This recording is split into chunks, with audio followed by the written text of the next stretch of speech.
sanitaire du Covid Ouais. a touché les habitants d'Erani et plus généralement la société dans sa globalité, sur le plan social, économique et sanitaire. Et du coup, on a pensé à créer une action de proximité Ouais.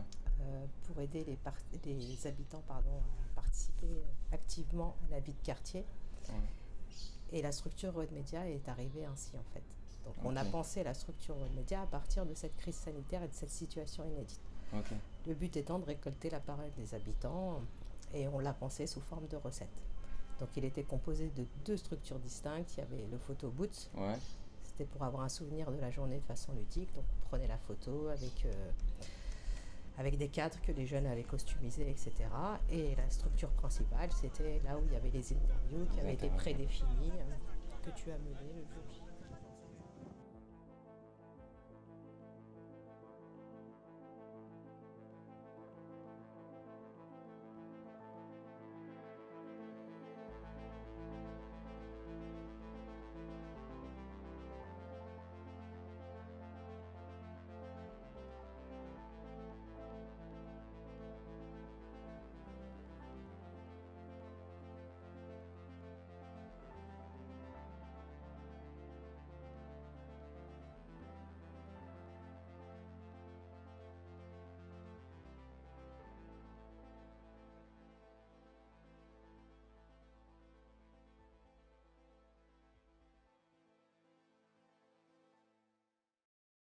Est-ce que tu peux nous parler un peu de l'entourage, des personnes qui ont un peu accompagné le projet?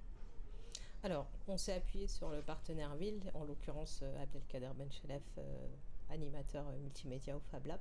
Donc le plus gros des chantiers s'est passé là, Ouais. notamment pour les structures. Mm. Après, on a mené aussi des chantiers ici, avec toi d'ailleurs, Ouais. avec les jeunes, sur la maquette notamment de la sauvegarde, Ouais. des interviews aussi que tu avais faites avec des jeunes ici. Mais le plus gros s'est passé quand même à la Miami au Fab Lab. C'est ça. Dédicace à toi, Abdelkader.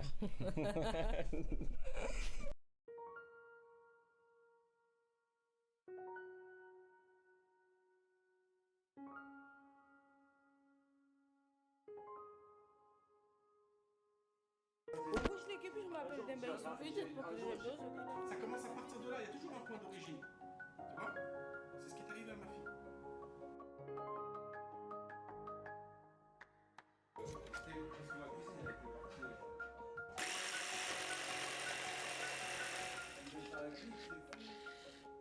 Mais t'as. Et puis il y avait aussi un enjeu majeur, c'était cette notion de cité en fait, qui se l'approprie Ouais. et justement qui trouve leur place au sein de la cité. C'est pour ça que les chantiers ont été menés dans des structures de droit commun, Ouais. ce qu'on appelle nous structures, c'est-à-dire les maisons de quartier, le Fab Lab, etc. Ok. Et ça a permis à certains, comme Demba, je pense à Demba notamment, qui après a participé à l'accompagnement scolaire avec Chantal Café, Ouais. ou à d'autres jeunes en fait qui ont investi le club des 11-15 durant l'été qui a suivi, etc. Mettez-vous d'accord, ça, c'est vous qui gérez. Vous êtes assez grand. Jardinier, 14 ans. En train de faire un atelier avec la cité. Hein?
c'est Ismaëla. Ça marche. Vas-y, à tout à l'heure. Ciao. Salut. Ça va? Bien. Bon. Bonjour, monsieur là. On se tient à distance, c'est très bien. Comment est née l'association un peu Solidarité sans couleur? Comment t'es venue cette idée? On en parlait avec Cédric, Isman, bon, la maison de quartier, le groupe des parents, des mamans qui organisaient les soirées. Et de là est née l'association Solidarité sans couleur. Alors moi j'arrive sur le territoire fin février. Le 17 mars on est confiné. L'été suivant arrive Vive l'été. Oui. Donc c'est ma première sur le territoire. D'accord. Et effectivement je vous rencontre. Et Vous c'est là avez une qu'on s'est petite rencontrés. buvette. Voilà, tout à fait. Donc vous la teniez depuis longtemps sur ces manifestations-là, sur les actions de la ville? C'est la première fois qu'on a commencé. D'accord. C'était la première buvette qu'on tenait. D'accord. Voilà. Donc Et on c'est a comme pas- ça que ça s'est Et concrétisé c'est un comme petit ça peu? que ça s'est concrétisé, qu'on a enchaîné, que là, par la buvette et tout ça, on s'était dit que s'il y avait un autre confinement, on voudrait aider des personnes. D'accord. Donc de là, tu nous avais dit que si on avait besoin de la sauvegarde, tu pourrais venir nous aider. Oui, effectivement, en mobilisant des Voilà, jeunes. en mobilisant des jeunes, en nous aidant, si on devait faire des livraisons, si on avait besoin, tu nous as trouvé des personnes qu'on pouvait aider. Ouais. Voilà, comme Ouais, en partenariat effectivement avec Voilà. le service jeunesse, voilà, tout à fait. avec Cédric Donc, Francerie, avec voilà. Osman. Voilà, Donc, tout on à a cherché fait. des Donc on a structures et des des structures et des particuliers qu'on pouvait aider sur la ville. D'accord. Donc voilà.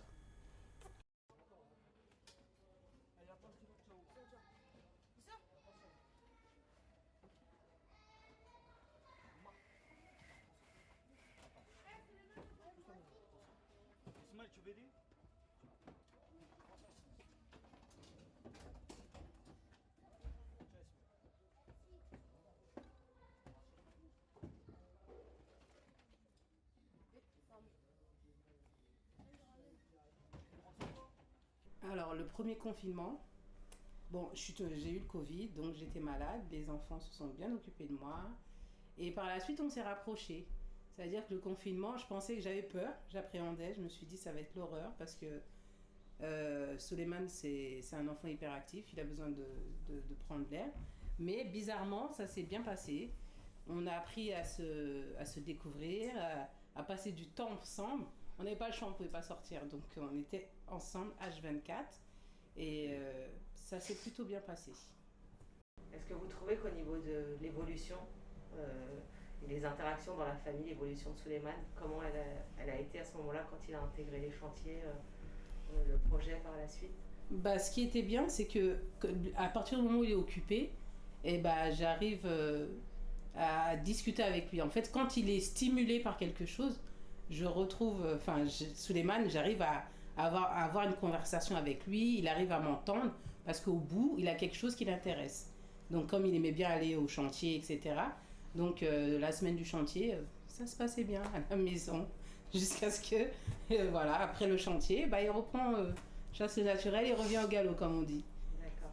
Donc vous trouvez qu'il avait réussi quand même à évoluer ou ça a régressé? Ce qui était intéressant, c'est que l'objectif, il essayait. Voilà. Le fait qu'il essaye par rapport au chantier, c'est une évolution. Parce que s'il n'y avait pas le chantier aussi, il y a la carotte, il n'y avait pas de carotte au bout en fait. D'accord.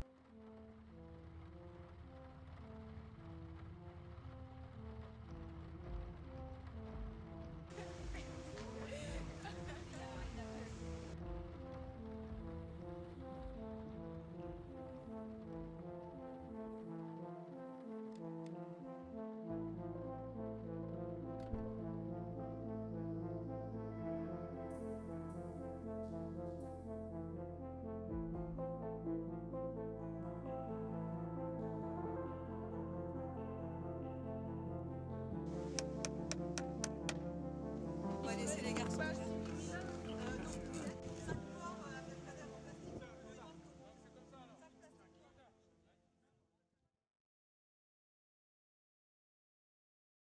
La vie de la structure après, c'est-à-dire que après l'action du 27 juin, les structures ont continué de vivre parce qu'elles Ouais. ont été sollicitées par des partenaires, notamment Hélène Baudot, qui est au pôle santé de la ville, qui s'en est servie à 2 reprises sur Vive l'été pour animer des ateliers santé. Je me suis dit que ça serait sympa de pouvoir mettre en place un atelier d'expression sur Vive l'été à destination des habitants pour travailler un peu autour de la gestion des émotions, un atelier d'écriture à savoir comment on a vécu les choses, comment on a vécu ce confinement, comment on a vécu cette pandémie, l'éloignement avec les gens qui nous sont chers, les proches, etc. Et en exposant ce projet-là lors d'une réunion d'équipe avec les collègues de la ville, on m'a parlé de la sauvegarde qui était aussi sur un projet similaire avec Road Media, pour le coup des ateliers d'expression aussi, sur le ressenti, comment les habitants ont vécu les choses. Donc les thématiques se rejoignent et pour le coup, Cédric, directeur de la Maison de la Châle, m'a orienté vers Kautar de la sauvegarde pour qu'on puisse travailler ensemble sur un projet commun, ce qui a abouti à 4 ateliers sur Vive l'été, donc pour proposer des ateliers d'expression à destination des habitants de la ville. Donc on a pu avoir le soutien de la sauvegarde aussi sur tout ce qui était logistique, puisque pour le coup ils nous ont amené un décor vraiment super sympa, ce qui permettait aussi d'offrir un cadre différent, la possibilité de repartir avec une photo et surtout au niveau du contenu de l'atelier, de pouvoir s'exprimer sur ce qu'on a ressenti, sur ce que les habitants ont ressenti. Donc on a pu avoir un peu tout public, autant des jeunes qui ont pu s'exprimer sur la colère, la tristesse, l'angoisse, ou au contraire des jeunes qui étaient très satisfaits de cette période-là, puisqu'ils ont pu prendre du temps avec leurs frères et sœurs ou avec leur famille, regarder toutes les séries qu'ils avaient envie de regarder sur Netflix. Et voilà, on a pu avoir un recueil d'émotions partagées autour de cette période qui pour beaucoup a été compliqué, mais peut-être pas pour tous finalement.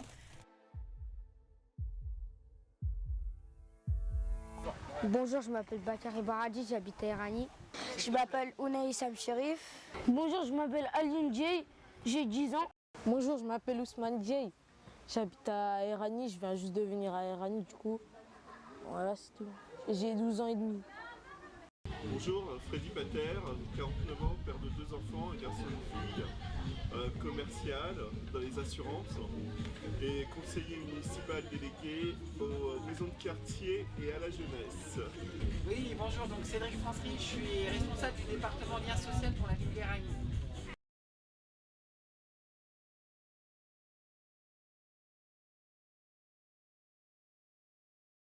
Le confinement, ça a été dur. Voilà. On est resté à la maison, on ne devait pas sortir, on devait respecter les gestes barrières, se laver les mains très régulièrement et pour se déplacer, il fallait une attestation. Et ça a été dur parce que mon père il travaillait et on avait peur qu'il ramenait la maladie à la maison. C'est-à-dire que dès qu'il rentrait, on lui disait de se laver les mains. Ouais, côté amusement, ça s'est plutôt bien passé. Ça s'est plutôt bien passé, je me suis bien amusée avec mes frères, etc. Mais côté école, ça s'est plutôt mal passé parce que j'ai pris du retard, etc. Il y a eu des problèmes de la Wi-Fi, des problèmes de l'école. Du coup, j'ai pas pu bien avancer, quoi. Bah quand même, c'était un petit peu dur. Et l'école, normalement, ça va être fermé. Mais moi, comme ma mère, elle est jeune soignante, et elle ne peut pas venir toujours à la maison et mon père quand même il travaille pour les livraisons. Bah moi je devais être dans une garderie où normalement on devait faire nos devoirs aussi. Alors comment s'est passé le confinement? Plutôt bien. Rester confiné à la maison en faisant du télétravail. Donc c'était un petit peu la partie la plus difficile certainement puisque moi je suis au contact avec les clients donc je ne pouvais pas voir mes clients. Beaucoup de téléphone et en plus accompagné de mes enfants qui étaient en télé-école on va dire. Alors la télé-école, on va appeler ça comme ça. La télé-école a été compliquée la première semaine, le temps de se mettre dans le rythme, c'est quelque chose de nouveau. Pronote ça fonctionnait pas forcément. Donc moi je travaillais en même temps et je devais m'occuper d'eux en même temps, voir si tout allait bien. Après sur les autres semaines ça a coulé tout seul, ils ont été indépendants, ils ont été autonomes. Donc ça a été une bonne expérience, bien mis dans le moule. En une phrase on va dire, Erani c'est une ville où il fait bon vivre. Alors, le confinement pour moi, il a été un peu particulier parce que du coup, nous, on a été sur ce qu'on appelle les missions prioritaires. J'ai repris mon activité très rapidement. J'ai pas arrêté en fait. Parce que du coup, même si une partie des structures de la ville ont fermé, il était quand même important de garder un contact avec les habitants. Parce que les habitants qui rencontraient des difficultés, qui avaient besoin d'être accompagnés. Alors effectivement, donc du coup, nous, au niveau de la municipalité, on s'est mis très rapidement à disposition des écoles. Parce que c'est vrai qu'il y avait les cours à distance, donc avec un certain nombre d'enfants qui ne bénéficiaient pas du système informatique. Et du coup, en fait, la municipalité, avec l'association La Sauvegarde et avec le soutien de la préfecture, on a pu mettre des ordinateurs à disposition de certains. Et on organisait aussi un système de photocopie de suivi éducative pour que les parents puissent venir faire leur photocopie pour l'école. Parce que la difficulté qu'ils avaient, c'est qu'ils pouvaient se retrouver avec 20-30 PDF sur leurs ordinateurs, sans possibilité d'imprimer, et des fois avec simplement des smartphones sans ordinateur. Et du coup, pour nous, c'était important que tous les enfants de la ville continuent à avoir accès au contenu scolaire. Et c'est vrai que nous, on a mis en place un protocole qui répond aux exigences de l'État, où on a privilégié ces fameux espaces de 4 mètres carrés, pour que les enfants puissent être sécurisés. L'ensemble des agents de la ville portent des masques. Et très rapidement, la ville a mis en place des distributions de masques sur l'ensemble du territoire pour permettre aux gens de se protéger au maximum contre cette maladie.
Ah bah tu fais pas, bon vas-y.